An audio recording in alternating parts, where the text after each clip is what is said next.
everybody, it's Kelsee Briana J, and in today's video, I'm playing with the new NARS Inferno eyeshadow palette.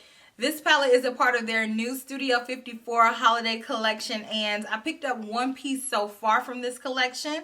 I ordered this from Sephora, but they have it on NARS as well as other places where they sell NARS cosmetics.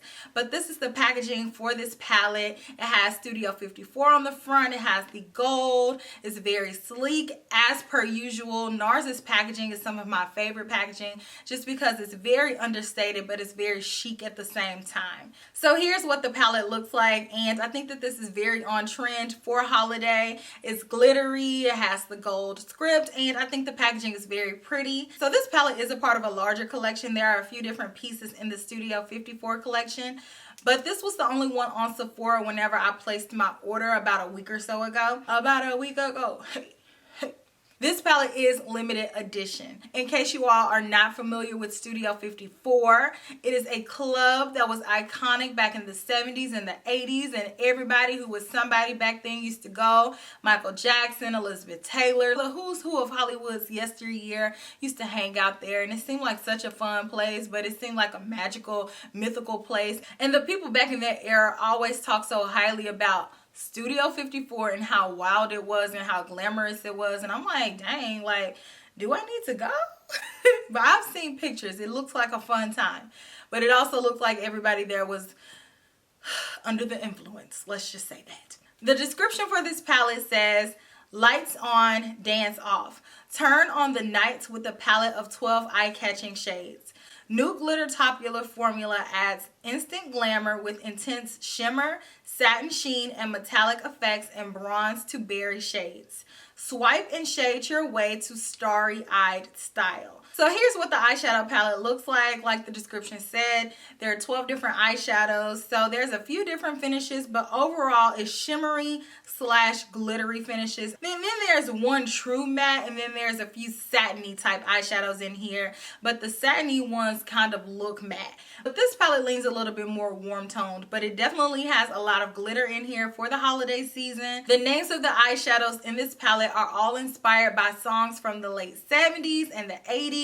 So some of the names are Keep On Dancing, Do It Right, Let It Whip, Can You Feel It, Rock Freak, things like that. So I thought that was a really cute touch and a definite homage to the Studio 54 era. So I want to go ahead and jump into the swatches of this palette, and then I'll show you all how I created this eye look. And then you all know, stay tuned until the end, and I'll tell you all my final thoughts on this palette. So enjoy.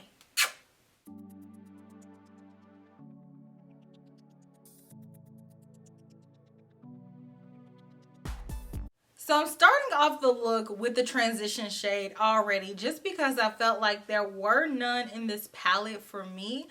So I went in with a little bit of a color right above my crease just to help blend these colors out. So with that same brush that I used for my transition, this is a Wayne Goss number 16 brush. I'm going to dip in the color Rock Freak. And I'm going to move a little bit further down and apply this color directly in the crease. So this color is darker than the one that I have in my crease. I have one of the shades from the new Too Faced Extra Spicy Gingerbread palette. I will have the exact shade down in the description box. But I'm adding the shade Rock Freak in the crease just to add a little bit more definition there. Hopefully this color is building up, giving me that look that I want. The brush that I'm using is pretty fluffy, so it's going to give that wispy type look first, and then I'm just going to keep dipping in it and building up the color until it's as opaque as I want it to be. And then I'm going to take it on the outer corner and just kind of diffuse it too. Next, I'm taking the same brush and the color Shame and pop that right on the very outer corner, and then connect it to the top. This is a shimmering brown. It looks very shimmery in the palette, but it's matte.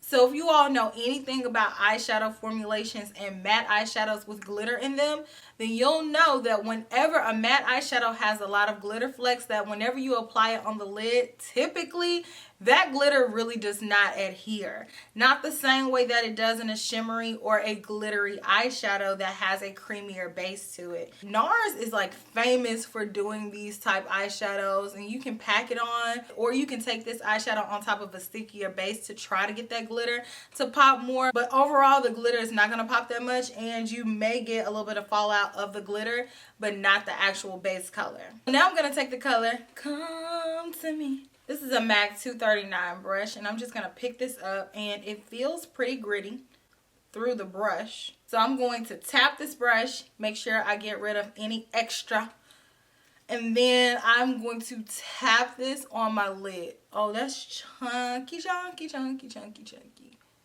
Okay, so this may even do better with some glitter glue because this pretty much is glitter. I'm going to go in with some spray. This is the Anastasia Dewy Set. I mean, that really didn't help. It needs something sticky. So I already had on my concealer, so that helped.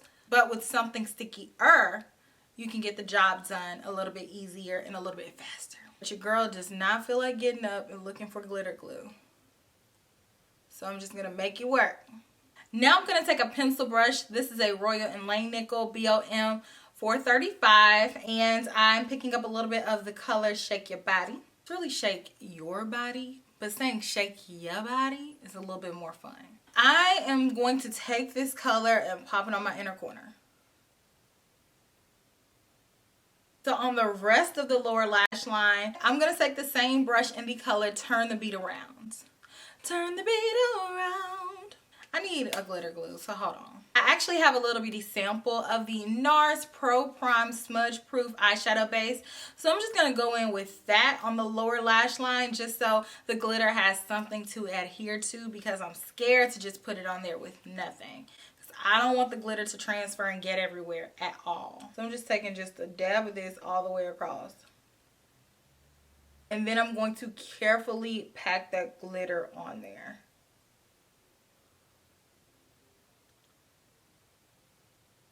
So actually I'm going to go on top of some of the areas where I have the red glitter and apply a little bit of this primer, just because it is making a big difference in how well the glitter is adhering. So I just went right on top, and I'm going to go back on top of that with a little bit more, just so it's a little bit more solid and I don't have as many patches. So with the primer, the glitter definitely adhered way better, so don't try to go in with it dry. But I'm going to go ahead and finish off the rest of my face, and then I'll be right back and we can talk about my final thoughts about this palette. So here's the finished look.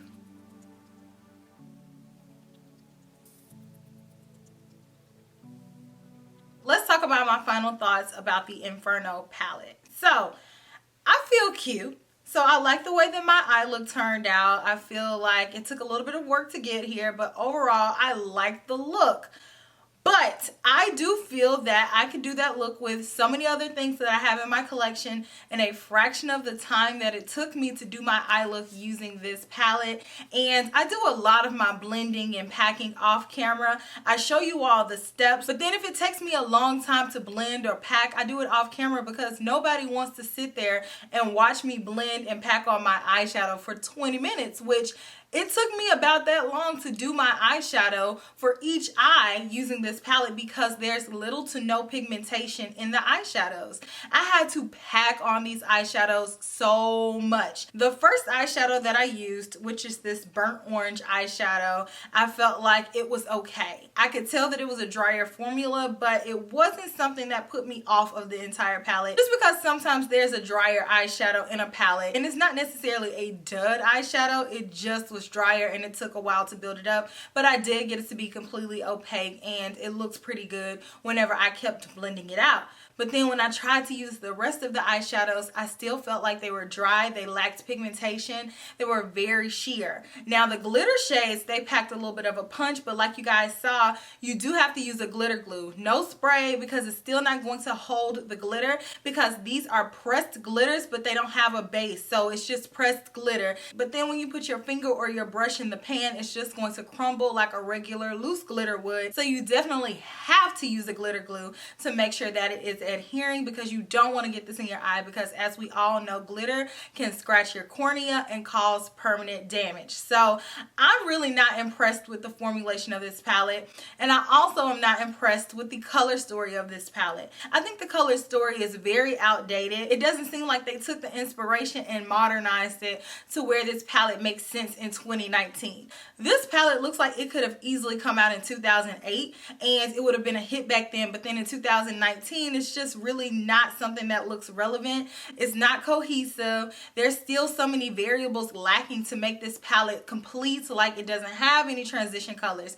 Like you guys saw me do, I came in with the transition color on my lid. I was debating just trying to make a shade from in here work as a transition shade, but then I decided against that because I already knew that I wasn't going to like my look if it wasn't blended out properly. So I came in with an outside shade. I feel like that outside shade really saved this look, because otherwise I would have been totally unhappy with it, and I don't think it would look as smooth as it does on the lids. This to me isn't worth it. The only cute thing about this palette is the name, but then at the same time I'm very confused as to who this palette is being marketed to, because it has all these glitters and then the shimmers in here aren't very smooth, so it's going to emphasize the texture on your lid. I don't think that this palette is geared towards mature women, but if you're gearing it towards people who are a younger demographic, we really don't resonate with Studio 54. Now, I don't speak for everybody, and I'll go ahead and make that disclaimer. I just don't ever hear anybody who's about my age, maybe a little bit older, like mid-30s or something. I just don't hear them talk about Studio 54,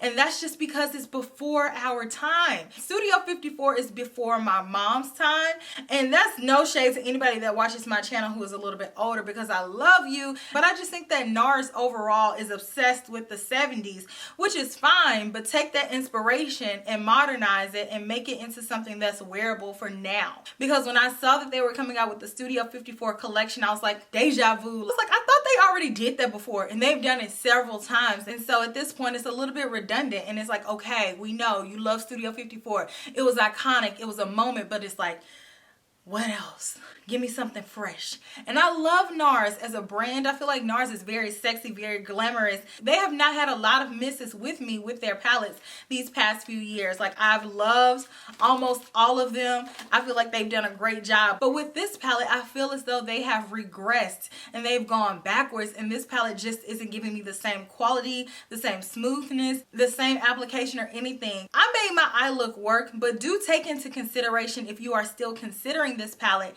that I am a professional makeup artist and I do my makeup every single day. So I can pretty much make anything work. I don't think this palette is worth it. I think NARS needs to go back to where they were headed earlier this year, late last year, because they were on the right track, and this palette is just not it. They are on the opposite of that. So let me know your thoughts on this palette. I look forward to reading your comments in the comment section, and I will check you all in my very next video, which will be super soon. Smooches.